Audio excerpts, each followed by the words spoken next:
हाय friends, first तो welcome to all of you nursing hub में आप सभी का स्वागत है। आज के हमारे इस वीडियो में हम नॉर्सेट 2022 का जो पेपर था उसका शिफ्ट 1 का जो पेपर था उसकी डिस्कशन हम करने वाले हैं। आपको मैं इंपॉर्टेंट बात बताना चाहता हूँ, आपको पता ही होगा मगर नहीं पता उस स्टूडेंट को मैं बता दूँ कि नॉर्सेट का जो पेपर है वो कंप्यूटर बेस्ड टेस्ट होता है, CBT पेपर होता है। पेपर है जो कंप्यूटर में होता है, इसीलिए किसी भी स्टूडेंट के पास एक्यूरेट पेपर नहीं होता, मगर ये आंसर की ये पेपर सॉल्यूशन है। हमने स्टूडेंट ने हमें जो क्वेश्चन बताया है उसके आधार पर बनाई है। यहाँ पर जो क्वेश्चन है वो कंप्लीट क्वेश्चन नहीं होंगे, ठीक है, मगर आपको क्वेश्चन में से आइडिया मिल जाएगा कि एक क्वेश्चन का ये आंसर था। चलिए शुरू करते हैं। सबसे पहले यहाँ पर जितने भी इमेज बेस्ड क्वेश्चन आए थे उसकी डिस्कशन हम करते हैं। तो आपको यहाँ पर सिंपल सी इमेज दी गई थी और आपको वो इमेज किसकी है आपको वो पहचान नहीं थी। तो यहाँ पर ये इमेज है पॉलिश कैथेटर की इमेज थी। आपको पता ही होगा कि पॉलिश कैथेटर है, हम पेशेंट की जो यूरिन है वो पास करने में अनेबल होता है, या किडनी रिलेटेड पेशेंट को कोई डिसऑर्डर होता है या कोई डिजीज कंडीशन होती है उसमें हम यूज़ करते हैं। आपको यहाँ पर एक और इमेज दी थी और उसको आपको पहचानना था। एक क्या है, एपिटोस्कोप है। एपिटोस्कोप की आपको इमेज पूछी थी, सिंपल सा क्वेश्चन है, आपको पता ही होगा एपिटोस्कोप है। आपको एक और इमेज दी गई थी कि आइडेंटिफाई दिस। आपको इस इमेज दी गई थी, इस टाइप का आपको नोटशीट में फोटो दिया गया था और आपको उसको पहचानना था। एक ये इंस्ट्रूमेंट है, इसका नाम क्या है, इसका नाम है हार्मोनिक स्कालपेल है। ये आपको इमेज दी गई थी और इसका नाम है हार्मोनिक स्कालपेल। आगे हम बात करें कि आपको यहाँ पर एक इसी तरह की डिजीज कंडीशन है उसकी आपको इमेज दी गई थी और आपको वो इसको पहचानना था। तो डिजीज कंडीशन है, इसका नाम है क्लाइमीडिया वजाइनाइटिस। क्या नाम है, क्लाइमीडिया वजाइनाइटिस है। आगे हम बात करें कि आपको यहाँ पर एक इंस्ट्रूमेंट है वो दे दिया था और आपको उसका नाम पूछा था कि आइडेंटिफाई दिस। आपको नोटशीट में इसी तरीका का एक इंस्ट्रूमेंट दिया था, इस तरीके की फोटो दी गई थी और आपको उसको पहचानना था। तो इस इंस्ट्रूमेंट का नाम है जॉर्ज रिट्रैक्टर। आपको मैं एक इम्पोर्टेंट बात बताना चाहता हूँ कि नोटशीट 2021 का जो पेपर हुआ था उसमें आपको पूछा था, इस इंस्ट्रूमेंट का फोटो देकर आपको पूछा था कि इंस्ट्रूमेंट है उसका यूज़ हम कौन सी सर्जरी में करते हैं। तो नोटशीट 2021 में आपको पूछा था कि इंस्ट्रूमेंट है इसका यूज़ हम थायरोक्टोमी, थायरोइडेक्टोमी, थायराइड की जो सर्जरी होती है उसमें हम करते हैं। मगर आपको यहाँ पर इंस्ट्रूमेंट पूछा है और उसका नाम पूछा है, इसका नाम है जॉर्ज रिट्रैक्टर। ये दोनों पॉइंट को याद रख लेना। ये इंस्ट्रूमेंट जॉर्ज रिट्रैक्टर नाम का इंस्ट्रूमेंट है, इसका यूज़ हम थायराइड की जो सर्जरी होती है उसमें हम करते हैं। आगे आपको यहाँ पर सिंपल सी इमेज दी गई थी कि आपको यहाँ पर आइडेंटिफाई दिस इमेज। आपको यहाँ पर इंट्रायूटेराइन डिवाइस है, इसकी आपको फोटो दी गई थी और आपको इसको पहचानना था। इस इंस्ट्रूमेंट का नाम, इस इमेज का नाम क्या है, इसका नाम है LNG इंट्रायूटेराइन डिवाइस है, LNG इंट्रायूटेराइन डिवाइस। आगे हम बात करते हैं दूसरे क्वेश्चन पर कि other name of umbilical cord. मैं आपको एक बार बताना चाहता हूँ कि यहाँ पर जो क्वेश्चन है वो गलत हो सकता, क्वेश्चन है वो परफेक्ट नहीं है, मगर आपको उसको आइडिया मिल जाएगा कि यहाँ पर कौन से क्वेश्चन आए थे और उसका आंसर क्या है। अम्बिलिकल कॉर्ड है उसका दूसरा नाम क्या है, आपको ये पूछा था कि अम्बिलिकल कॉर्ड है उसका दूसरा नाम है। आपके जो ऑप्शन है उसमें ये था ऑप्शन फ्यूनिया वाला ऑप्शन है, वो आपके नोटशीट में करेक्ट था और आपको यहाँ पर ऑप्शन में फ्यूनिया है वो वाला ए वाला ही ऑप्शन था। इसका आंसर अम्बिलिकल कॉर्ड का दूसरा नाम है फ्यूनिया, मगर ये हमने यहाँ पर लिखा है वो भी सही है। ये क्या लिखा हुआ है, फ्यूनिक्यूलस अम्बिलिकस। ये भी अम्बिलिकल कॉर्ड का दूसरा नाम है फ्यूनिक्यूलस अम्बिलिकस, और आपके नोटशीट में जो फ्यूनिया वाला ऑप्शन है वो करेक्ट था। आगे हम बात करें कि screening of depression at community level, which level of prevention. हम कम्युनिटी लेवल में स्क्रीनिंग कर रहे हैं डिप्रेशन की, तो वो कौन से लेवल ऑफ प्रिवेंशन में आएगा, ठीक है। आपके ऑप्शन है प्रीमोडियल प्रिवेंशन, ऑप्शन बी है प्राइमरी प्रिवेंशन, सी है सेकेंडरी प्रिवेंशन और डी है टर्सरी प्रिवेंशन। यहाँ पर स्क्रीनिंग ऑफ डिप्रेशन, कोई भी डिजीज कंडीशन है उसकी हम स्क्रीनिंग करेंगे तो वो सेकेंडरी प्रिवेंशन में आएगा, secondary prevention. Level of prevention बहुत ही इंपॉर्टेंट टॉपिक है, इसमें से क्वेश्चन आया था, हर एक बार लेवल ऑफ प्रिवेंशन में क्वेश्चन आता है। आगे यहाँ पर आपको यहाँ पर पेल्विक है उसकी एक डिफॉर्मिटी है, इसकी आपको यहाँ पर इमेज दी गई थी और आपको इस इमेज है वह उसको पहचानना है। आप यहाँ पर देख सकते हैं पेल्विक डिफॉर्मिटी है, इसकी आपको इमेज दी थी और इसका नाम क्या है, इसका नाम है नेगले पेल्विस, ठीक है, नेगले pelvis.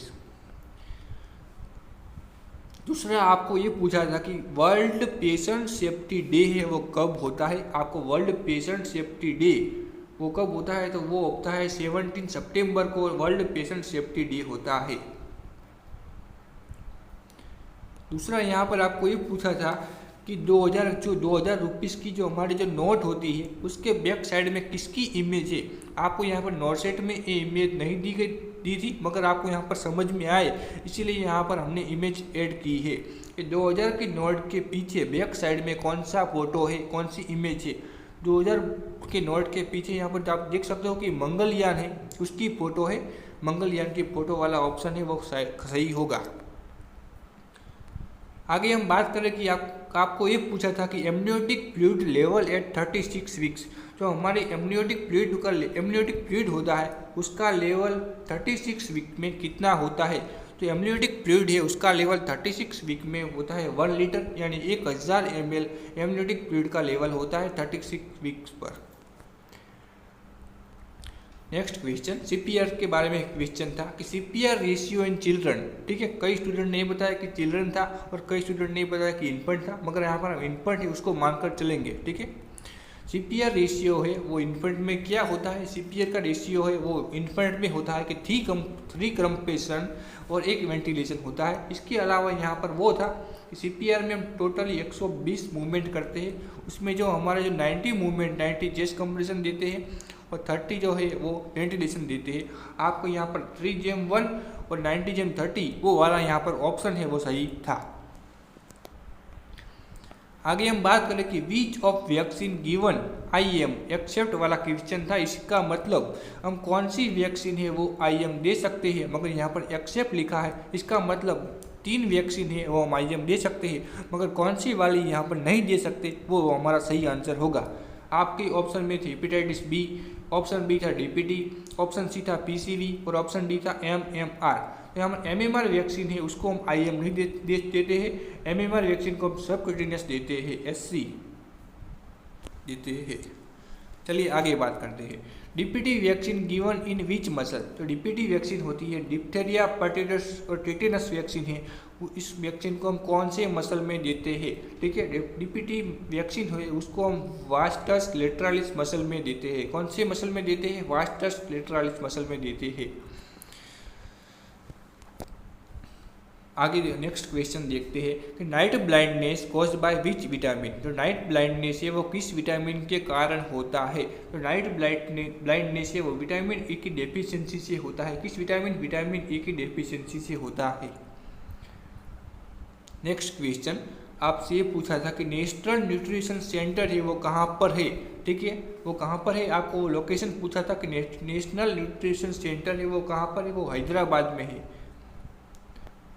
Next question, primary prevention of cervical cancer. Cervical cancer का जो प्राइमरी प्रिवेंशन कौन सा होता है। आपके ऑप्शन के आधार पर सर्वाइकल कैंसर का प्राइमरी प्रिवेंशन उसमें HPV ह्यूमन पेपिलोमा जो वैक्सीन है वो वाला ऑप्शन यहाँ पर सही था। नेक्स्ट हम बात करें कि आपसे डोज कैलकुलेशन के बारे में 2 क्वेश्चन पूछे थे और डोज कैलकुलेशन की जो क्वेश्चन है वो आपको यहाँ पर मैं समझाऊंगा, वो आप पर देख लीजिए। हर एक एग्जाम में डोज कैलकुलेशन वाला क्वेश्चन होता ही है।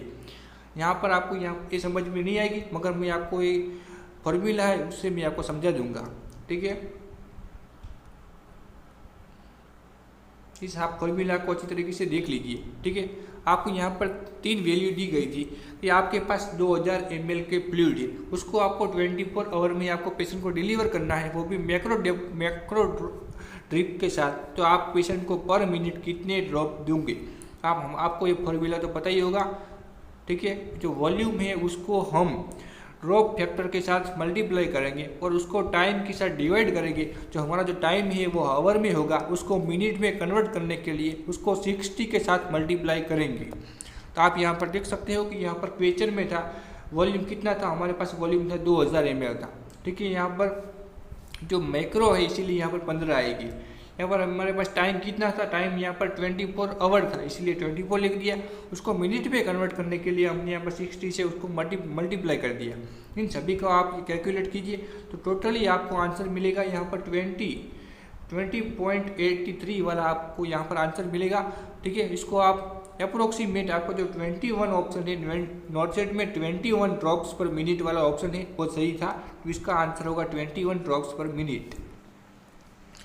नेक्स्ट क्वेश्चन देखते हैं, दूसरा डोज कैलकुलेशन का क्वेश्चन था। ठीक है, आपको यहाँ पर क्या क्वेश्चन पूछा था कि डॉक्टर ने प्रिस्क्राइब किया है कि 20 माइक्रोग्राम डॉक्टर ने प्रिस्क्राइब किया है और हमारे पास अवेलेबल में है 30 माइक्रोग्राम। ठीक है, तो हम पेशेंट को कितना डोज देंगे, तो आपको ये फॉर्मूला तो पता ही होगा। हमारे पास जितना डिजायर वॉल्यूम है उसको अवेलेबल से डिवाइड करते हैं, वो टोटल वॉल्यूम यहाँ पर उसको हम ऐड कर देते हैं। तो जो इस फॉर्मूला में हम वैल्यू पुट करते हैं तो हमारे पास टोटल यहाँ पर डॉक्टर ने प्रिस्क्राइब किया है वो 20 है, अवेलेबल में 30 है, और यहाँ पर 15 से उसको वॉल्यूम से उसको मल्टीप्लाई करते हैं। तो इसका आपको इसका कैलकुलेट कीजिए।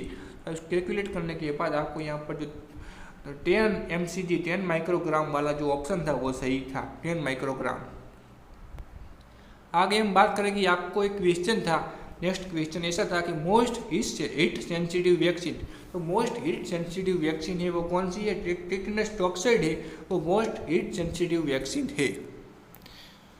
नेक्स्ट क्वेश्चन ये था कि most common side effect of chemotherapy, patient को हम कैंसर पेशेंट को हम कीमोथेरापी देते हैं तो उसकी मोस्ट कॉमन साइड इफेक्ट क्या होती है, उसकी मोस्ट कॉमन साइड इफेक्ट होती है एल्कोपेसिया। उसका मतलब पेशेंट में जो कीमोथेरापी है उसकी पेशेंट के जो हेयर है वो धीरे धीरे करके लॉस हो जाते हैं, इस कंडीशन को बोलते हैं एल्कोपेसिया, और वो कीमोथेरापी की मोस्ट कॉमन साइड इफेक्ट है। नेक्स्ट क्वेश्चन ये था कि मोस्ट कॉमन कार्डियक डिफेक्ट है उसमें मोस्ट कॉमन कौन सी होती है। आपको यहाँ पर ऑप्शन में VSD ऐसा दिया था कि वेंट्रिकुलर सेप्टल डिफेक्ट वो मोस्ट कॉमन कार्डियक डिफेक्ट है। वेंट्रिकुलर सेप्टल डिफेक्ट, जो हार्ट में जो वेंट्रिकल होते हैं उसके बीच में जो सेप्टल होता है उसमें डिफेक्ट होती है, उसको बोलते हैं VSD। नेक्स्ट आपसे को सेल से क्वेश्चन पूछा था कि पावर हाउस ऑफ सेल, आपको पता ही होगा कि सेल का पावर हाउस कौन सा है, सेल का पावर हाउस है उसको बोलते हैं मिटोकॉन्ड्रिया, सेल का पावर हाउस है। आज के वीडियो में इतना ही। आपको दूसरे क्वेश्चन पता है तो आप कमेंट बॉक्स में कमेंट कीजिए। दूसरे वीडियो के साथ हम जल्दी मिलते हैं पार्ट 2 में।